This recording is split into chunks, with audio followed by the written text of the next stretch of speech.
Live from WTVO Rockford and your home team.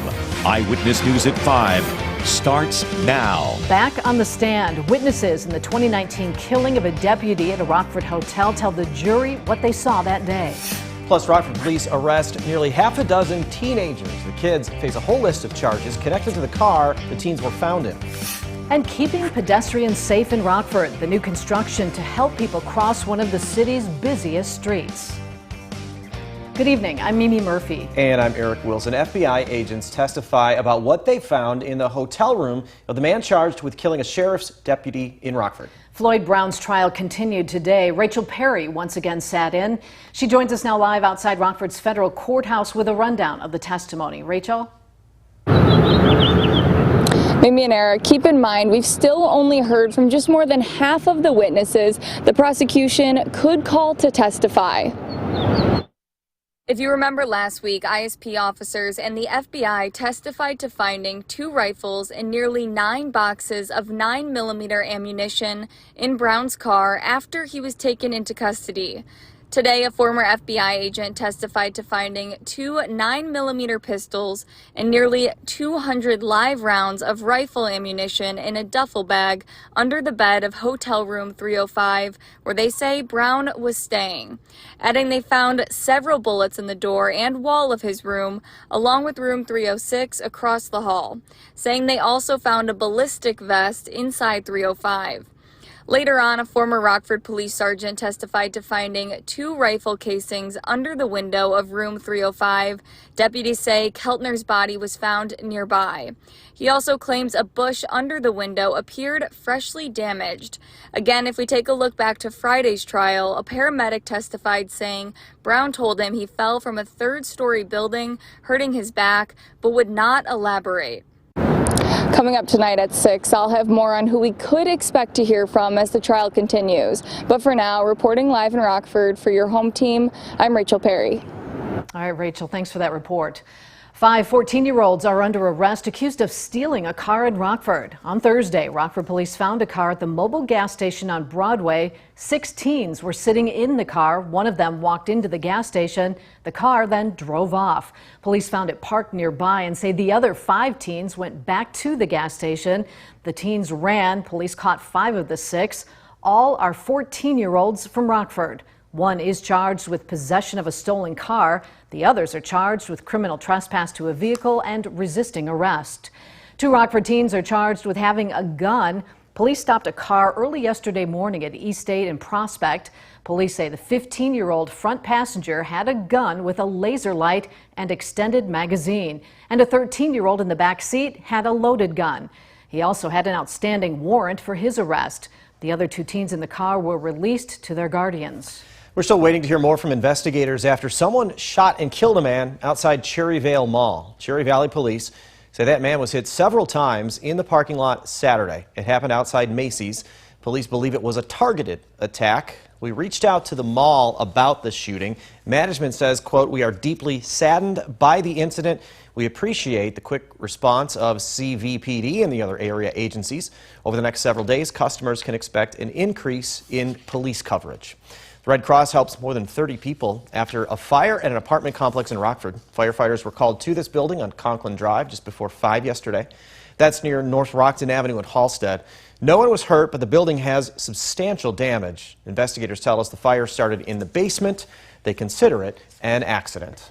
Judge Ketanji Brown Jackson will likely be confirmed as the first black woman to serve on the Supreme Court, but it will come with almost no support from Senate Republicans. The final confirmation vote could come by the end of the week. The Senate Judiciary Committee advanced its nomination today. If confirmed, she would replace Justice Breyer, who she once served for as a law clerk. Ukrainian officials say they've found more than 400 civilian bodies in towns around the country's capital. Many people appear to have been shot at close range. Some had their hands tied behind their backs. Others were burned. Ukraine's president calls it a genocide. President Joe Biden says President Vladimir Putin should face a war crimes trial, and lawmakers are calling for more economic sanctions. The banks that process his oil and gas revenue have no sanctions. they're the ones who need to be sanctioned. This is a turning point for me. I think it should be a turning point for the world. Putin's not a legitimate leader. He needs to be considered a pariah. He should be kicked out of the UN. The Russian government continues to deny allegations its forces are targeting Ukrainian civilians. Medicare patients will finally be able to get free at-home COVID tests. The new coverage allows enrollees to get up to 8 free of those tests per month at more than a dozen pharmacies. This affects nearly 60 million people in the U.S. Worries are growing an Omicron subvariant could spark another wave in the United States. Enrollees can also get the tests at stores like Costco and Walmart or order them at covidtests.gov. Between inflation and gas prices, many people are taking a hit in their wallets, which is why state lawmakers say they're looking into tax relief. Eyewitness News is keeping you connected to the Capitol. Most of the proposals from Senate Democrats are short-term, a $100 tax refund check and stopping the grocery and gas tax for 6 months. Senate Democrats say altogether their plan would save the average family of 4 about $600. But Republicans say we just need to cap how high certain taxes can go. We need to have that fundamental reform. This is merely papering over those types of systemic problems that have been causing people to leave the state. This plan, you don't see just one proposal. You've seen everything from investing in low-income individuals to property tax owners. That's why we have a comprehensive plan, not just one. There is a long-term release proposal specifically targeting low-income families in the state. Democrats want to increase the earned income tax credit percentage in Illinois. You may notice some more construction on East State Street. The city of Rockford is trying to make it safer to cross the busy road. Starting today, crews are installing new pedestrian signs at Newtown Drive. With the walk signs and countdown timers, they're also adding crosswalks on State. City Hall worked with the Illinois Department of Transportation on the design. The project was supposed to have been done by now, but had to be pushed back because of utility conflicts. This is a big initiative within the city trying to create, safer crossings for pedestrians, but they don't work if people don't use them. We have to do, what our parents told us. When you're crossing the street, look both ways, try to cross at intersections, especially where there's signals. Because that's what's going to make pedestrians safest. City engineers hope to finish everything by midsummer. A new flag is proudly flying over a local hospital in honor of National Donate Life Month. Mercy Health's recognizing organ and tissue donors. Many times these donations are gifts of life, saving another person. There are just over 107,000 people on the wait list for an organ. About 20 die every day. Shirley Pincus never thought she would need a donation until her pain became too much for her. I had 3 neuromas removed and about 3 centimeter donor nerves to replace those neuromas. I woke up in the hospital the next day and I had no pain. I do this because I cannot thank my donor and his family enough for ridding me of this awful pain. A survey found most everyone supports organ donations. Just over 50% are actually signed up to be a donor. If you'd like more information, we have a link on our website, mystateline.com. The trucking industry faces major challenges, from gas prices to staffing shortages. But President Biden says his team has made progress fixing some of the issues. Hannah Brandt is keeping you connected to the nation's capital. These big rigs made it onto the White House lawn as invited guests. Show and tell as President Biden talked up his trucking action plan. We're building a better economy around American manufacturing and American supply chains. President Biden says his team has created tens of thousands of trucking jobs, putting more truckers on the road through apprenticeship programs. A pipeline of hardworking men and women from all backgrounds, highly trained and highly motivated to get behind the wheel. The administration also says it's grown the industry by cutting red tape for things like commercial driver's licenses. So far in 2022, we're issuing CDLs at double the rate of last year. American Trucking Association CEO Chris Spear says that impacts everyone. We really are the heartbeat of the country. We're the glue of the economy. There isn't anything in this country that doesn't at some point move by truck. But there's still a shortage of truckers, and they're facing challenges, especially with the high price of fuel. If that continues too long, it's really going to hurt our industry's ability to serve the economy. Spear hopes to see more federal action on fuel prices, and he wants lawmakers to fix choke points in the supply chain and streamline shipping. It's absolutely critical that our elected officials break down those barriers and find the things that they can work together on. In Washington, I'm Hannah Brandt. Now, your first warned weather forecast from Chief Meteorologist Candace King. Well, our cloud cover has been somewhat thick out there for much of this afternoon, and that'll continue here as we go through this evening, although we are going to see some pockets of clearing take place here as we go through the night tonight. High pressure building into the west, actually going to allow a little bit more dry air to kind of work in here for us this evening. A live look with our Marcel Skytrack camera now out in Freeport. We've held on to that northwesterly breeze for much of this afternoon, and that's kind of kept our actually wind chill temperature down just a bit. Winds coming in from the northwest, 10 to 15 miles per hour. We've had some gusts today, close to 20. Temperature right now sits at 46 in Rockford, Belvedere, 44 in Rochelle, Freeport, 42 right now in Monroe. Our current weather watcher numbers at 45 right now for Ben in South Beloit. No rain, 45. A cool breeze, kind of damp out there too for Sandy, north of the Kirkland-Fairdale area. And from the rainfall that came down last night, about 1/4 of an inch for Bob here on the southeast end of Rockford, and that temperature checking in at 45. Well, we've been dry today. We've actually got another round of rain that is set to move in here later tomorrow night. So for the rest of this evening, for much of the day tomorrow, we are expected to remain dry. Temperatures will actually drop down into the 30s here as we go through the overnight and into tomorrow. Watch for some fog tomorrow morning. I do think that that is possible here as we go through the morning hours, just as high pressure builds in overhead and our winds, they do turn light.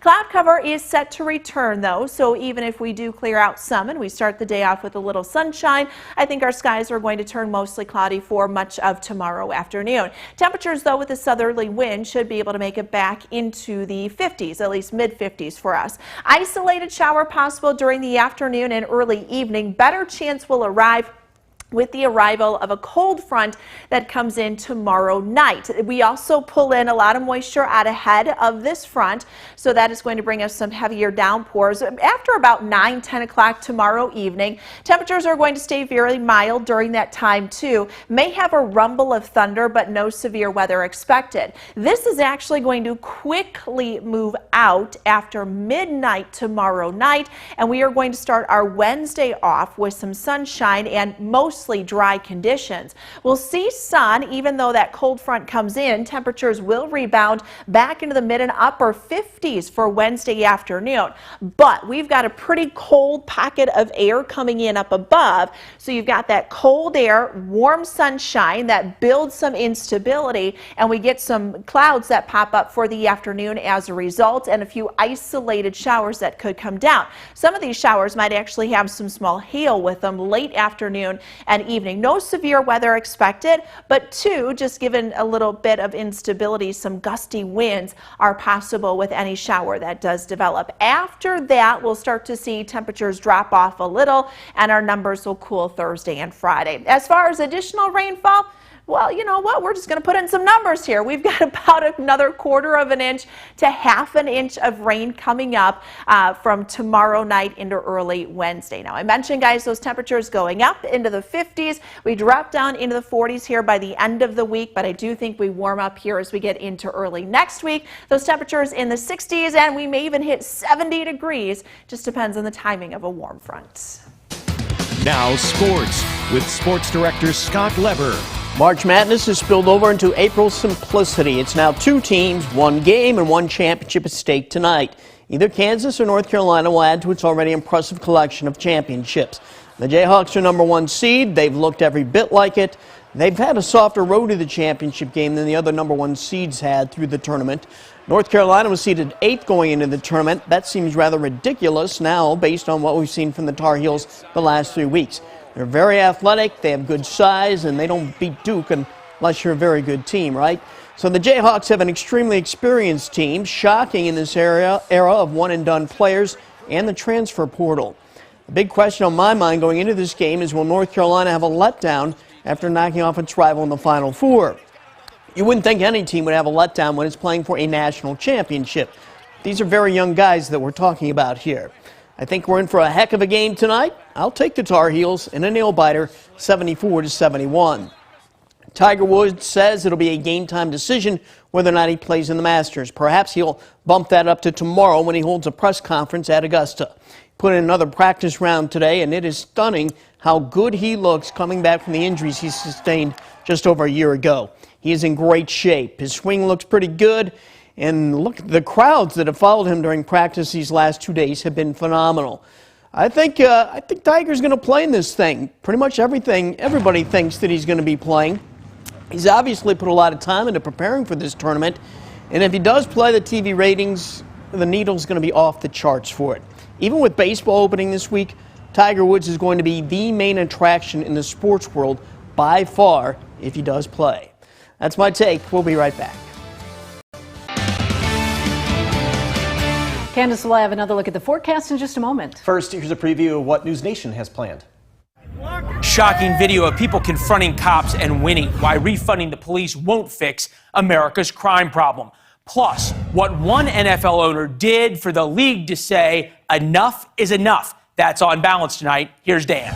Thanks, Leland. Tonight on Dan Abrams Live on News Nation. Our nation facing a crisis that few in the media want to talk about. A whopping 43% increase for police officers shot in the line of duty from this time last year. And 2021 was already a dangerous year. What's going on? That's tonight on Dan Abrams Live. That's all coming up on the fastest growing cable news network in America. This list shows the channels where you can catch News Nation. NewsNation.com is another option. The first Warn Interactive Radar on MyStateline.com. We've got cloud cover out there tonight. We are going to stay dry, but the chance for rain returns here as we head into tomorrow evening. Might see a little fog early on tomorrow. Temperatures tonight down into the mid-30s. 55 for tomorrow afternoon. Warming, though, into next week. All right. Thanks, Candace. And thank you for spending some of your time with us. Stay safe.